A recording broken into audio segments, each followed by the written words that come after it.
Vancouver selects from the University of Michigan, Quinn Hughes. From Timrah, Elias Peterson. From Waterloo of the USHL, Brock Besser. From the London Knights of the Canadian Hockey League, Bo Horvath. To the Tampa Bay Lightning in exchange for JT Miller. Thatcher Demko with an amazing 43 save performance says let's play game 6. Ladies and gentlemen, please make some noise and welcome the 14th captain of your Vancouver Canucks, Bo Horvath. Elias comes in and shoots, scores his first goal of the NFL.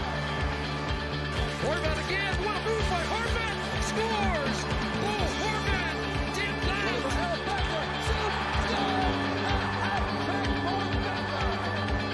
Anderson as JT Miller flank scores! Power play goal off the rush! To the line, Hughes scores!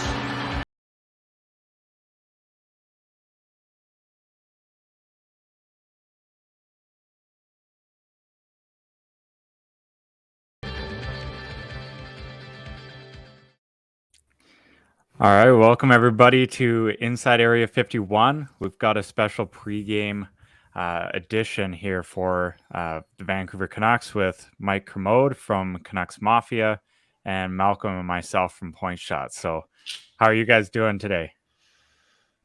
Pretty good. It's actual sun today, like not just fog cover, and then you believe that there's sun on the other end because there isn't rain. I don't know why I always start off with the weather, but it does seem to affect my day so much. I'm staring out a window, so always feels relevant. Kind of looks like the sun right there, actually. Yeah. I see the sun constantly right behind Mike. Yeah. That's why I'm wearing the hat, so the bald head doesn't get burnt. Yeah, you have sunblock on right now? I'm one of those people as well that I get burned real bad. But we probably take it right now given how our weather has been. So oh yeah, I love the sun. I'll take sunburns. I'm just kind of at this point accepted I'll die of melanoma one day. That's how I'll go. But I'll die happy, so it's okay. So Canucks, obviously, they're on the road here, taking on Winnipeg tonight. That game starts at 5 p.m. Pacific time, so we'll kind of lead you right up until just before puck drop there. With this live, obviously a lot to talk about for the Canucks. Lots of off-ice moves so far, but teasing a lot of on-ice moves as well. So let's start off-ice with the moves that have been made. We'll go back to Rachel Doerrie. She was the first hire, so joining the Canucks in an analytics role. So your thoughts on the Rachel Doerrie hire? I mean, for me, it's just a home run. It's an absolute home run. You guys have had her on the podcast before. She seems to echo a lot of what, the three of us and a bunch of others have kind of been thinking about the state of this franchise for a long time. And I think that goes with Emily Castengay and Jim Rutherford too. The things that they're all saying, at least publicly, really echo what a lot of us Canucks fans have been looking for a long time. So, one of the main issues for me was rebuilding this front office, and it seems to be going extremely well. And I think, Canucks fans have some optimism for the first time in a long time. And what else really can you ask for at this point? That's weird, isn't it? Yeah. Yeah, like when you look back, our problem was we're like, are we ever just going to have someone that can handle Aquilini and that Aquilini is going to trust to do the job and be hands off? We all knew really the root of the problem before.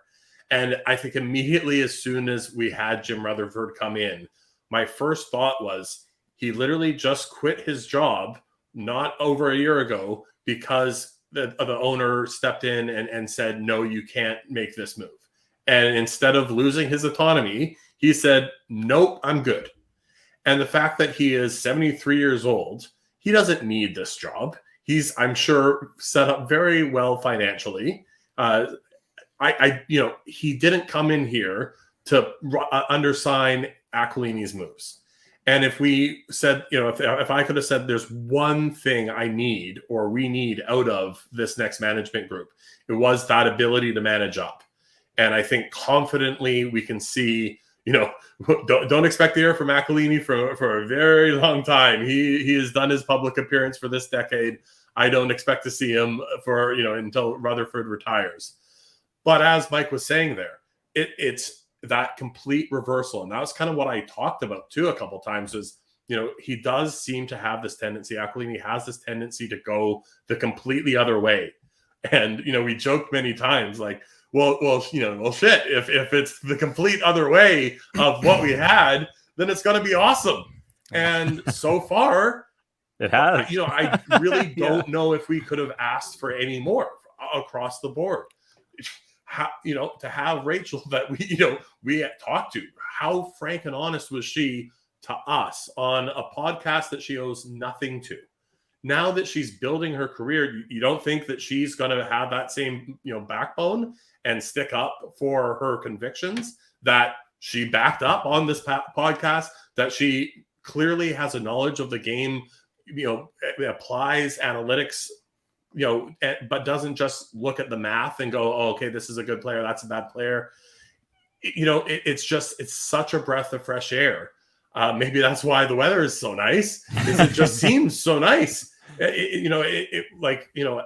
Cassingate, like to have that, I think we all love that player agent, former GM of ours as well, to have a similar situation come in with that progressive mind, clearly, that is coming from that, player side. What does the player need? And if we talked about what is the second thing we probably needed, it's player development. Well, tick, right? So you just kind of go across the board with the moves that are made. And, as Aquilini said, he'd be open to the president GM role if it was a perfect fit. Well, turns out these guys seemingly are best friends, but have that dynamic that, Sean and I do, that we are combative. And if we don't agree on an issue, we're not afraid to say that. And they go back and forth and they come to a conclusion and they like that, which again is such a far cry from what we've been used to with such a small room that was clearly a little echo chamber of, yeah, good idea. Yeah, that's a good idea.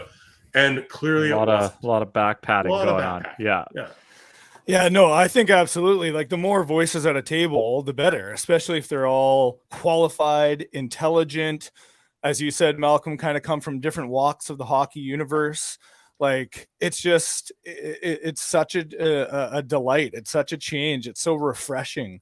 And, I think it's important for Canucks fans to realize like, we're not going to be a contender next year, right? This is a bit of a project. They've been left a kind of a shitty hand, right? Like they have a lot of bad contracts. They have a terrible prospect system. So to hear like Jim Rutherford say, we're not going to be trading away picks or young players. We're looking to acquire picks. We realize we're stuffed up against the cap and not a playoff team.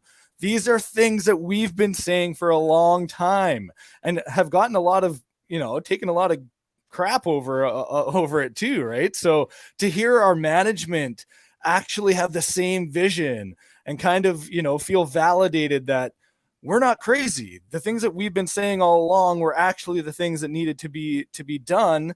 And we now have people in charge that are guiding us towards that vision. Is just, man, it's just so enlightening. I love it. It feels good.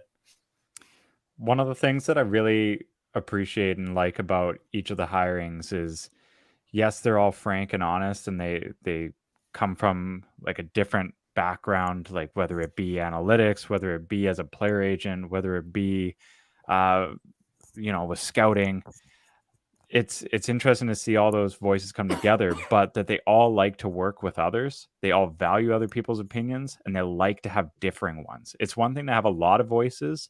It's another thing to have a lot of voices and to listen to them. Rachel, for example, barbershop quartet before. Yeah, exactly. hello. Great voice, John. Great voice, Jim. Yeah, that was a great idea. Thank you. Couple of high fives and away you go. Yeah, no, it's interesting, right? And one of the things too, like before we move on from Rachel, is she's doing her final on quantifying IQ in players, which just kind of shows the level of analytics that we're working with there, and the outside the box thinking that comes with that. So it's not just simple, they're pulling up JFresh cards and checking them out and seeing whose war is good or not, right? It's you're looking at next level, ahead of the curve analytics that you would hope a franchise to have, and it's really, really reminiscent of a Gillis era in that way. And part of that is obviously the Emily Castonguay hiring.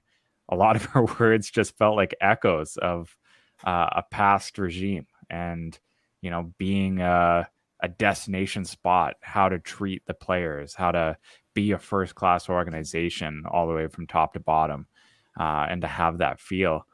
It's the dressing rooms haven't been redone since the Olympics in Vancouver. The arena is out of date. The training facilities are out of date. Everything, the seats are out of date. Everything's out of date in Vancouver.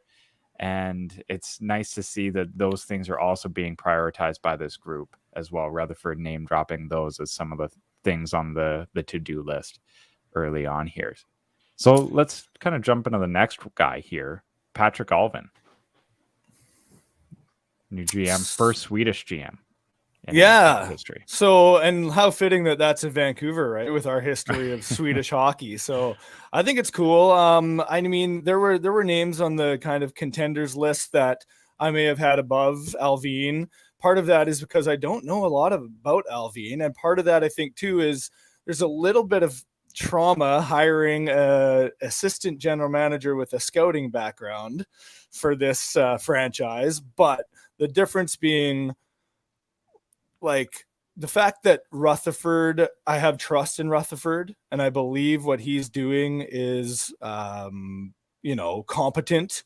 That if he's going to hire a guy and bring a guy in, especially after the hirings of Castonguay and Dory and those types of people, I just trust that he's doing the right thing. And again, I don't think it's going to be Alvin and his one sidekick who make all the decisions either, right? There's a lot of people at the table. There's a lot of smart voices. Sounds like Alvin is aware of that, and is happy to work like that. So it's not going to be strictly a scout in a new position of GM doing all these things. There's a lot of smart people he can bounce things off of and, allocate responsibilities to and whatnot. So, I feel good about it. Again, don't know a ton about Alvin aside from probably what most of us have read on Twitter and whatnot. But yeah, I just at this point have a lot of trust in Jim Rutherford to make the right calls. So I feel good about it. I just go back to the stark contrast. I'm sure everyone read the Thomas Drance and Harmon Dial article that was out on him last night. Outstanding preparation, over-prepared, those kind of things versus, we live day to day. Like, it's just that complete reversal, in character. I've also talked glowingly about Jarmo Kekalainen. So, to just make a total generalization. You're not even in the same country, but same region, and it feels right, and I'm going to do it. But but you can just tell in it, he has that serious, no bullshit character about him that I think people, and managers and players and agents are going to respect in dealing with him. That it's, here's the honest truth, and it's there's no fluff, there's no bullshit about it, and I think that comes across strong, especially when you have to make those hard decisions, especially when you're negotiating some of these deals and contracts, even though, again, I'm sure Emily Cassinghé is going to be more involved in, that directly. But there's just a presence that you can kind of feel with someone who is that has that calmness, about them. I can't imagine him rattled, really, right? Like I can't imagine that, we're going to see images of him in the press box and we're going to lose an overtime game and he's going to be like, blah, right? Like he doesn't seem like that kind of guy, which I think that resonates down from the top of your leadership. You look up in those panic moments to see, when you're on a plane and then, and you see some turbulence, you look to the flight attendants. If they're panicking, you're in some trouble. If they're good, you're good, right? So it's that, I think, same kind of feeling that you have, that there's just that, presence that he has, that I think, again, is going to inspire confidence down this group. And it's going to give a new lease on life. Like there's just simply some advantages that come with being a new GM, right? Like you haven't signed any of the contracts. We're talking a lot about this Halak bonus, and maybe we'll make the transition as some of this, trade deadline and trade conversation now. Obviously he's got this bonus that's coming, but when he's having these conversations, he doesn't say I didn't sign you to this contract. I've inherited it. I now have to do what's in the best interest of the Canucks. I didn't come here to do anyone any favors. My job here is what's in the best interest of the Canucks. I totally respect the details of this contract and that you have a no movement clause. I also understand that we have a capable goaltender right now in Spencer Knight that we could play in a backup because we only have a couple back-to-backs left, and we have this workhorse named Thatcher Demko. It's again, did you trust the old guy to be able to have that conversation? No. How I've described Patrick Allvin and how everyone else has described him, do you have the ability, the faith that he could have that hard conversation? Yeah, I do, especially with Jim Rutherford in his corner when, obviously it's the conversation initially with the agent. It's, hey, this is it, right? Would you rather sit on the bench for the rest, sit in the press box, collect, the rest of your money? You'll get the $250K bonus for hitting, your save percentage. But is it really worth taking the rest of the year off, to prove a point because apparently you're happy here in Vancouver, a place that you've been a couple months? That's another thing too. Like I would imagine somebody like Emily being part of those discussions as well, being a player agent or having been a player agent and being involved in things on the other side, reassuring clients, talking to them through their contract situations. Halak's being kind of a unique one here in Vancouver.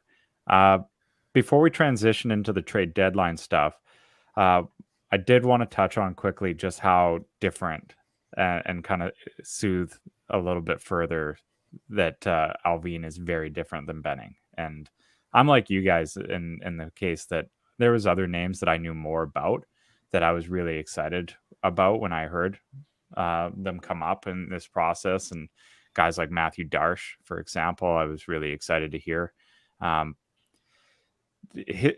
Just hearing him be a collaborator, hearing how prepared he is, that's huge. Another advantage of just the process that the Canucks have undergone here with their GM search, because one of the things that jumped out to me was this was the front runner weeks ago. Like, why couldn't we have just got this done, get him in, and figure it out? But thinking about it now, this is something that the Canucks haven't undergone in a very long time, is a proper search, getting the industry knowledge from other external sources that are giving you honest opinions on what your franchise looks like. This is a pivotal spot for the Canucks right now.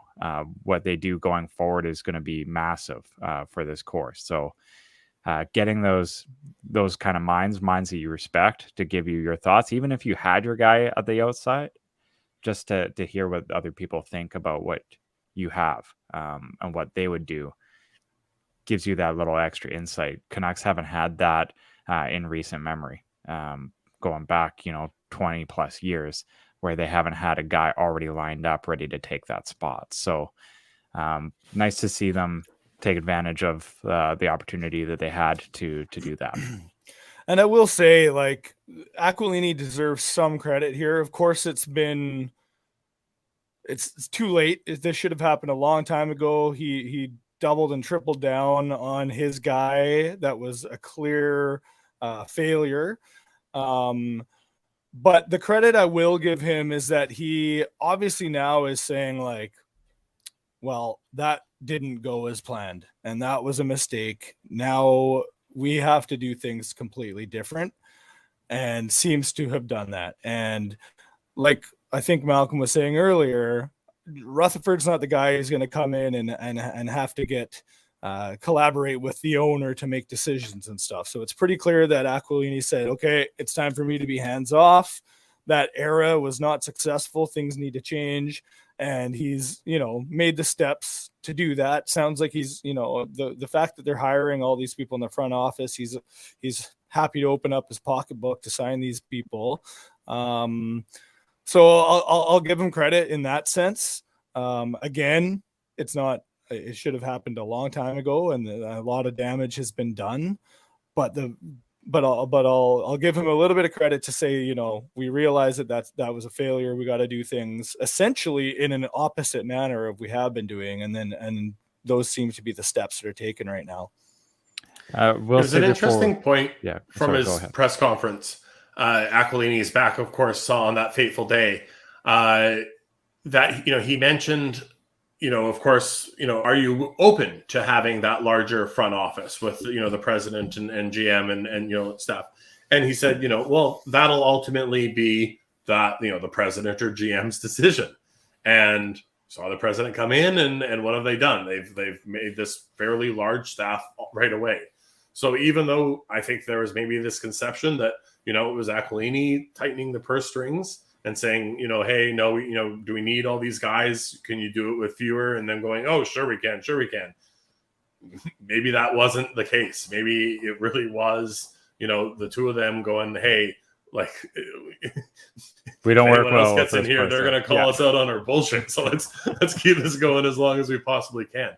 So, just kind of, because there's words and then there's actions, and you can say whatever the hell you want, but it's hard to then necessarily back those up. What we've seen is Aquilini say, yeah, if the guy in charge wants a large office, we're going to do that. And he's done it. So there is some credit due. Yeah, I definitely give him credit there. Also being reported that we could see AGM role given to Ryan Johnson as well. That's possible. Some kind of promotion, as well as a later dated female staffer joining as well. So I would imagine that's somebody who's probably still playing in the Olympics coming up. So that was the real juicy tidbit in that part was, but definitely won't be for at least a month. So what's going on? Which that is would like end conveniently just about timing. at least a month. So that certainly is a tide I think that you could make.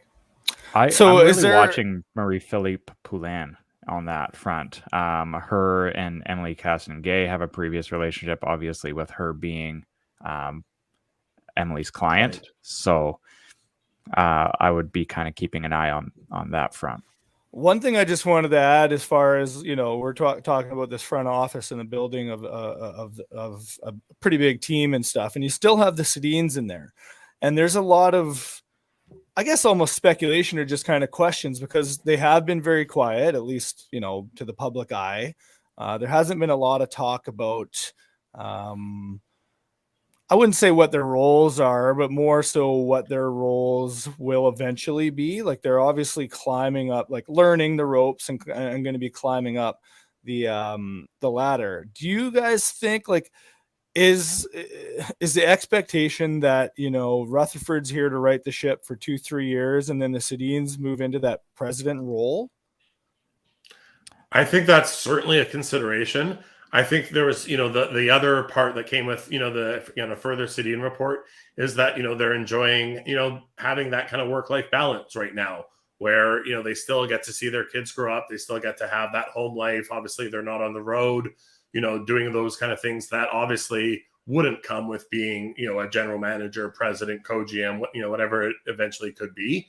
So, I almost wonder, what's the age of their kids? When are they 19 and in college?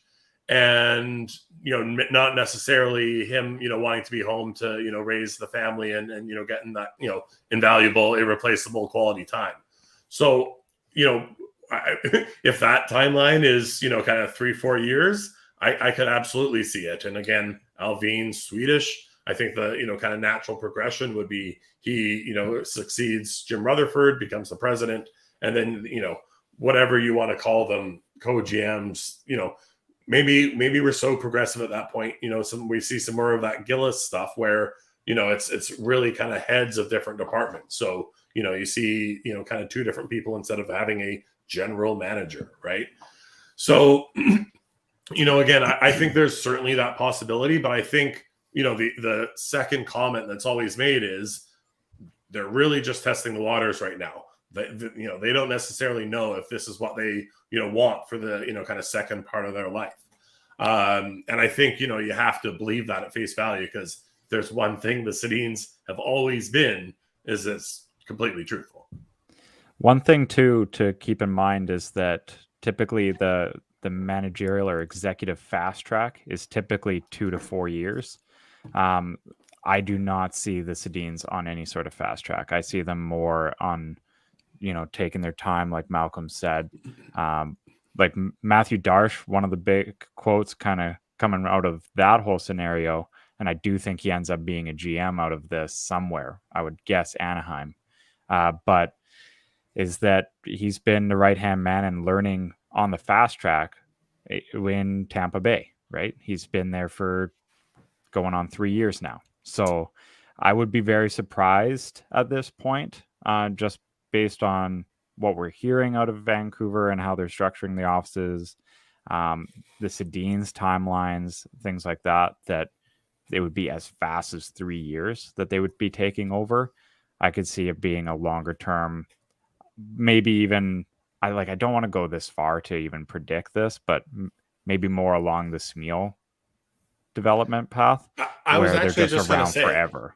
I could see them, taking over from Smeal as that, institutional, heart of the Canuck, symbol of the Canuck guy, and never actually being, the guy. Yeah, they're always involved. They're always Canucks, but not fireable. And you're not even sure exactly what their role is. yeah, exactly, right? Yeah. Just an advisor, I guess, really, which is basically what they are. Institutional already. knowledge. Yeah. So I mean, they'll be involved in the decision rooms, but I know all of those people very much would value what each Sedin has to say. Obviously, those guys command a lot of respect, but them being the key decision makers, I don't see that being the case. But let's kind of get into some of those decisions that the Canucks have to look forward to. We'll just have a quick word with our sponsor here with Hapson, and we'll jump into some on-ice changes.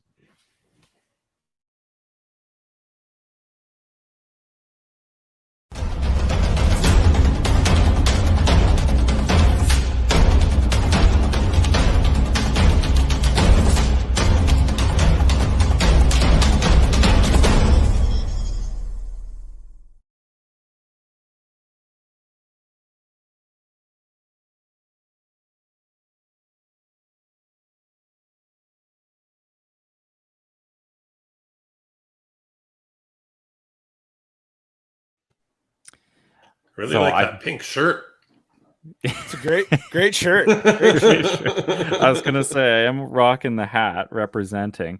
Nice. It's cool that they're based out of Quebec, but they've got like skate laces kind of put into everything, and it's kind of brings that extra hockey feel to everything. So when I wear the hoodie and the pants a lot.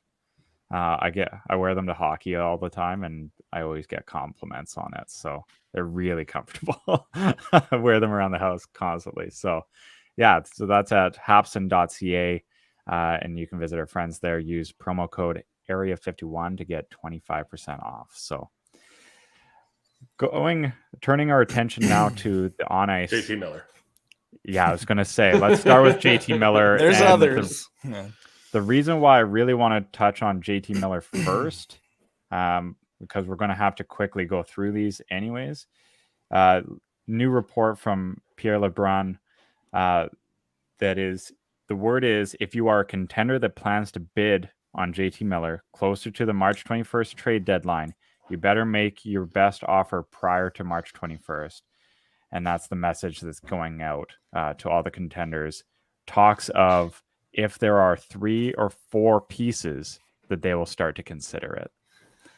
And I'm like, can we just build this man a statue now? I know. I mean, I think it's messaging is important, right? And negotiating is important. We all have heard the stories from Benning. There was no negotiation. In fact, he helped the other teams negotiate better than he helped himself negotiate. I guess you're going to want us to throw in a pick, aren't you? Yeah, for sure. Yeah, definitely high one. Yeah. So the fact that the ask is very high, he's getting out ahead of, he's setting the market. He's not allowing a team to set the market and then fall into place, right? I love that. I think that that's very smart. I think that right now, especially with Miller, and there's other guys on this list too, with Mott, their value has never been higher. Literally, JT Miller's value has never been higher than it is right now, and may not again. If Miller goes cold for the next 5 games, even that little window, that brings his value down a little bit. Teams are like, well, maybe he's hitting a midseason funk. So let's not allow that to happen, because I don't think his value will get higher. So take advantage of it now. Ask for the moon. And if, of course, if you end up settling, you probably have a idea in mind of what you'd realistically take for him. And it's probably less than the 4 pieces that Rutherford's saying publicly, right? But you start there and then you negotiate, and a team says, well, maybe not 4 pieces, but we'll do this. And then Rutherford says, well, no, we're actually going to need that. And we actually have a better offer already from this team, blah, blah, blah. And it just goes. And then you find that happy medium. You find your kind of what you were looking for, or better. You create a bidding war. Yeah, exactly. Right. So to me, and I sound like a broken record because I've been saying this on Canucks Mafia for months, but it's an absolute no-brainer to deal JT Miller, and you have to do it at this deadline or before.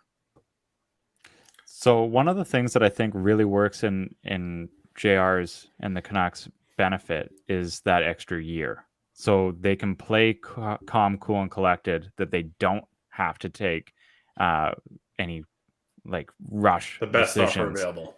Yeah. And if they don't feel that they're satisfied with the best offer available, they'll just wait until the offseason. No problem. Yeah. Right. And I think that's the panic that's going to kind of drive buyers is they get the opportunity to have him for not just 1 run, but 2. Right. So exactly. Perennial contenders all of a sudden are very, like your Floridas, your New Yorks, your Tampas, that are considering not just this year, but next year as well. There's nothing more attractive than a player at his cap hit being able to do not just 1, but 2 runs.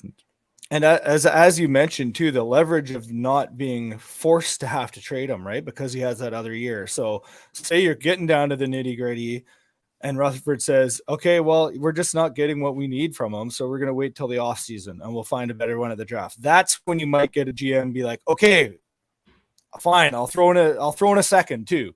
Right. And then Jim Rutherford can go, okay, yeah, we got a deal. Now we're talking, right? Yeah. So it does provide the Canucks leverage.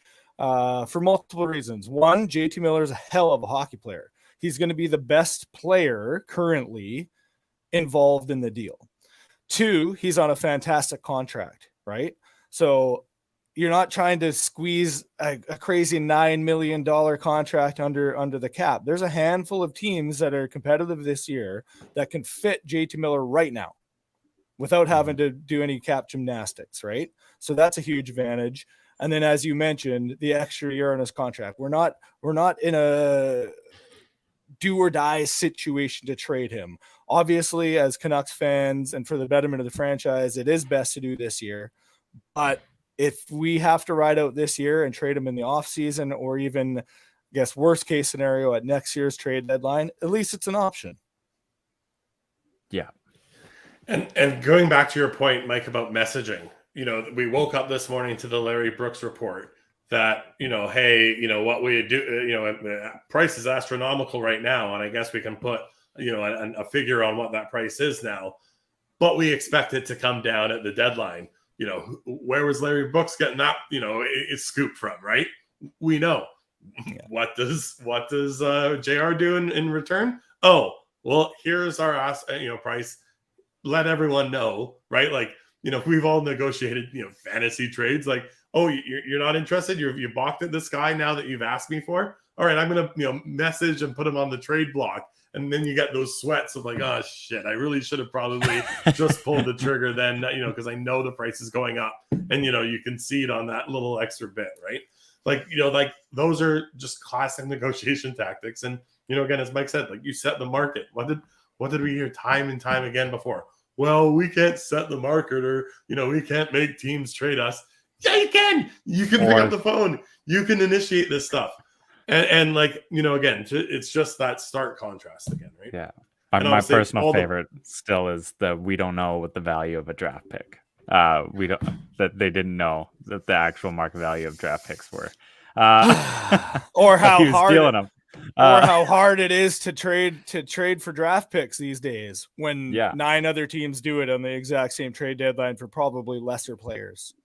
Yeah. Well, and so there's a couple things that are really key for Vancouver in this. Like you said, Miller's going to be the best player, not just in the trade. I think he's the best player available in the market. Closely followed by equivalent with Jacob Chychrun, who is the other name that will be leading the pack there for Arizona. So it's kind of it's going to be an interesting trade market on that front. Teams that are looking for a big jolt to add to their contending roster. But then you also have all of these teams like that are interested in guys like Tyler Mott, maybe even a Matthew Highmore or Juho Amico. Like that line's looked really sharp and has been leaned on really heavy here by Bruce Boudreau. Kind of much to the chagrin of a lot of people in Vancouver, as you want to see some of the big horses ride here a little bit more. But my hopes, honestly, for Mott would be as high as a first. I honestly think that the asking price could happen based on where things are in the market right now and how he's playing. I would settle on a second, but I honestly am hearing lesser players be connected to first, and Tyler Mott's hotter than those guys. I'll tell you that I'd be blown away, absolutely blown away if Tyler Mott recouped a first. Obviously, so would I'd be thrilled. Yeah. I think a second is probably, I would be very happy with a second. And in reality, if we could get a third, I'd be happy. I'd be happy with a third for Tyler Mott because his body of work isn't the last 3 weeks, right? And Tyler Mott's a guy who he goes on these streaks. Remember last year, I guess it was just pre-bubble playoffs, and he went on this tear. And then even in the playoffs, he was pretty good. He had a couple 2-goal games, I think, and so he's a streaky guy. But my overall kind of conclusion of Tyler Mott is that he's a good fourth line player, right? He's a good fourth line player. He's physical. He's fast. he's added an element to the Canucks that the Canucks haven't really had. So I think in a way he stands out more for Canucks fans than he does kind of across the NHL. Give me a third for Tyler Mott, and I'd call that an A trade.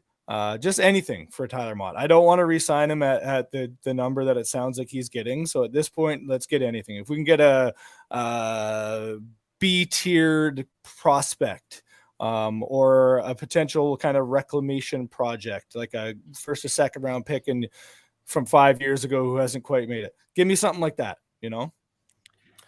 Yeah, I think the thing with Tyler Mott, some people like to draw the comparisons to, Barclay Goodrow or Blake Coleman, who, fetched that first round pick. The key with those guys is they had that second year on their deal at a really cheap cap hit. So part of that acquisition price was, again, we can have this guy for 2 playoff runs at a very low number. Does that sound at all familiar? Anyways, I digress again. But, that's the thing is, a first would blow me absolutely away. I'd be weeping. But, again, a second is still a hell of a prize for a player like that. Again, to turn eventually Thomas Vanek into a second round pick. Absolutely. That's a massive win, with Tyler Mott in between. Like you said, he's streaky. And then the other thing, and I hope, no one else out of town's watching this, he also gets injured a bit. Injuries. Yeah. So, again, I'm definitely, if he wants anywhere near close to $2 million per, definitely no interest. So, I'm with Mike again here. Like, you said it at, I think realistically a second, but if you can get a third and if no one even's taken that, a fourth, I still do that. Yeah. See, I think minimum for me would be a third at the absolute minimum. And I would very begrudgingly take it. I would begrudgingly take it because there would be nothing. And then if there was nothing else, no. But that's the thing. What's the alternative? Then he walks for nothing. Then he walks for nothing. We need the picks. No, I would begrudgingly take it because I need to trade him. Oh, right. This isn't. But not or a I fourth. keep him. I would be really pissed if it again, just theoretically, if that was the best offer, do you keep him now or do you take the fourth?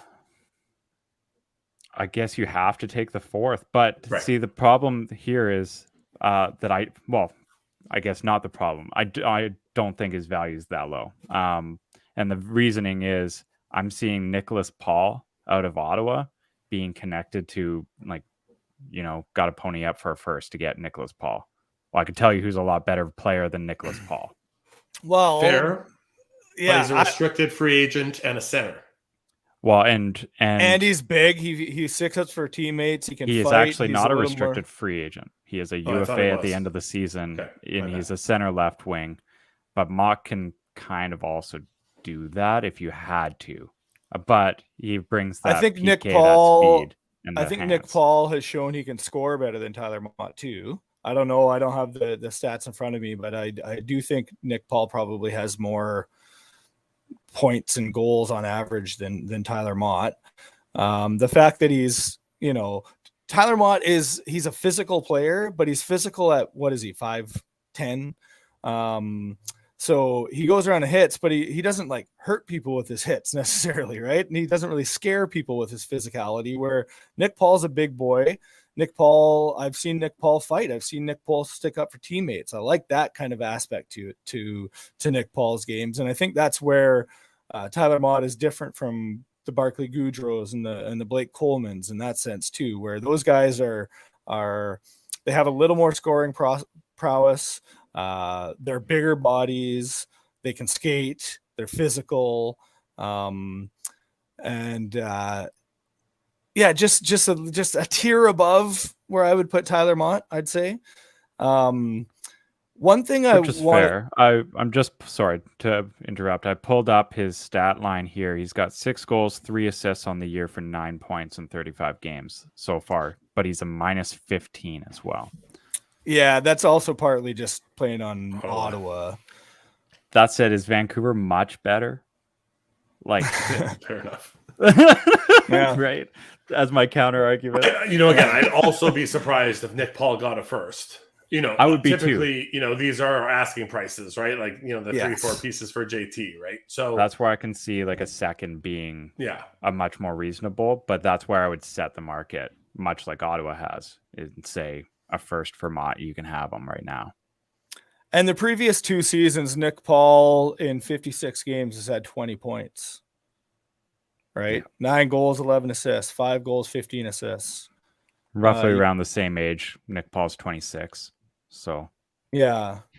And then if you look at Tyler Mott, Tyler Mott had 4 goals, 4 assists, 8 points in 34 games 2 years ago.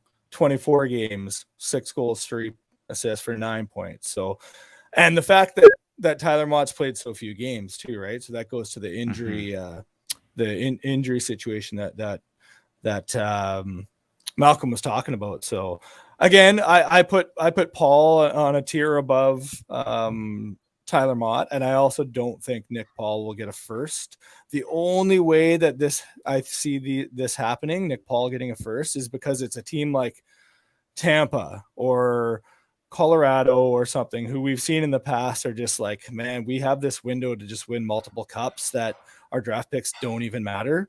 And we just need to fill in these pieces and we'll figure it out later. Right. Almost the Benning mentality, except for winning a cup, not the playoffs. So. Right.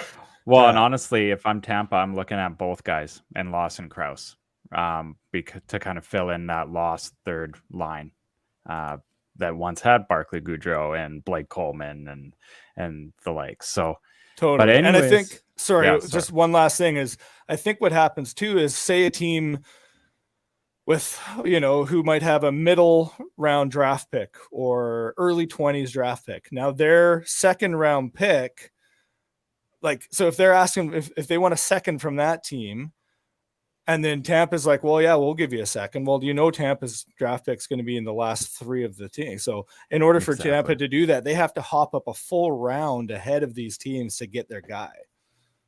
Yeah. So, yeah, agreed. Well, and that would be what I would do too, is look at projected standings and draft rankings at that point. You're not expecting Tampa with cup aspirations to be finishing with 20th overall, right? So exactly. But it is game time. We are about to have puck drop here very shortly. Jets, Canucks. We'll see what happens. Spencer Martin back in net again. Halak and Demko out of protocol now, but obviously we won't see them that soon. That'd be crazy. So hopefully we'll finally see Spencer Martin win. That'd be awesome. He certainly deserves one, doesn't he? Absolutely. He's been good. Yeah, so we'll toast here with High Stick vodka, and I gotta go get my drink made here, but we'll close out with High Stick. Cheers, boys! It was fun. Good session. Allow me to introduce High Stick Vodka, a new way to celebrate victory. Gather around the glass with an award-winning, ultra-premium Canadian-made vodka. You probably won't listen when I say High Stick Vodka has a smooth, hard-hitting taste, or that it's developed in the birthplace of hockey. You won't listen when I say High Stick Vodka is a tribute to the game of hockey, or when I tell you it's distilled 4 times using Canada's purest mountain spring water to provide an authentic, remarkable flavor. But maybe you will listen when I say it comes in a fucking hockey stick. Showcase your passion for hockey with our limited edition hand-blown hockey stick bottle. Whether you're celebrating victory or drinking to defeat, High Stick Vodka is better after every shot. Visit us at highstickvodka.com. It also comes in this regular bottle. Celebrate victory. Drink responsibly.